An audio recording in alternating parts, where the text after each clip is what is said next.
It was a dark and stormy night, and Emily was all alone in her small, isolated cabin in the woods. She had just moved there a few weeks ago, and while the solitude was initially peaceful, it had quickly become unsettling. There were strange noises at night, and Emily couldn't shake the feeling that someone, or something, was watching her. She tried to brush off her unease and distract herself with a book, but then she heard it. A faint whisper coming from somewhere in the cabin. Emily froze, unsure if she had really heard anything at all. She listened intently, but there was only silence.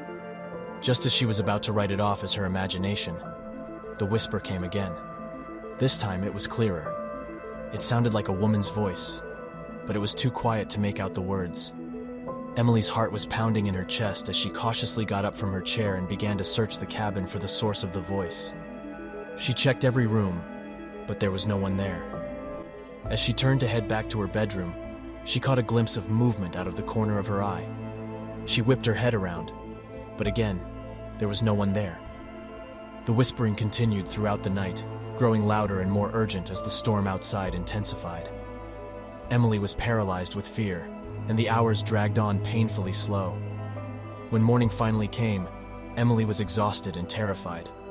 She knew she had to leave the cabin immediately, but as she gathered her things, she noticed something strange. On the wall, written in what looked like blood, were the words, "I've been watching you." Emily's blood ran cold as she realized the whispering voice had not been human at all, but something far more sinister. She ran out of the cabin and never looked back, but the memory of that night stayed with her forever. And she knew that whatever had been watching her was still out there, waiting for its next victim. Emily tried her best to move on from the incident at the cabin in the woods, but she could never quite shake the feeling that something was following her. She moved to a new city and started a new life, but the fear of what she had experienced stayed with her every day. She tried therapy and medication, but nothing seemed to help. One night, as she was walking home from work, she heard the same faint whisper that had haunted her in the cabin. She froze in place, too scared to turn around and face whatever was behind her. The whispering grew louder and more frantic, until Emily couldn't take it anymore. She turned around and saw a figure standing in the shadows, its eyes gleaming in the darkness. Emily's heart raced as she tried to run, but she stumbled and fell to the ground. The figure loomed over her, its breath hot on her neck. Suddenly, a beam of light pierced through the darkness, illuminating the figure. Emily saw that it was not human at all, but a creature with long, sharp claws and glowing red eyes. The light belonged to a group of hunters who had been tracking the creature for years. They had finally found it, and they weren't going to let it escape. Emily watched in horror as the hunters captured the creature and took it away. She knew that she would never be the same again, but at least she was finally free from its grasp.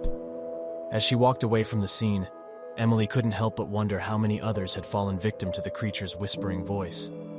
She knew that she would never forget the terror she had experienced, and she hoped that no one else would have to go through the same thing. Years passed since Emily's encounter with the creature, and she had moved on with her life as much as she could. She still had nightmares about that night, but they were becoming less frequent, and she felt that she had finally found peace. One day, however, she received a call from one of the hunters who had captured the creature. He told her that the creature had escaped from its captivity and was on a rampage, leaving a trail of destruction in its wake. Emily felt a sense of dread wash over her. She knew that she couldn't let the creature hurt anyone else, and she knew what she had to do. She gathered all of the weapons and tools that she could find and set out to find the creature. She didn't know how she would do it, but she was determined to put an end to its reign of terror. Days turned into weeks, and Emily searched tirelessly for the creature. She was exhausted, hungry, and alone, but she refused to give up. Finally, she found it. The creature was in the middle of attacking a group of hikers, and Emily knew that she had to act fast.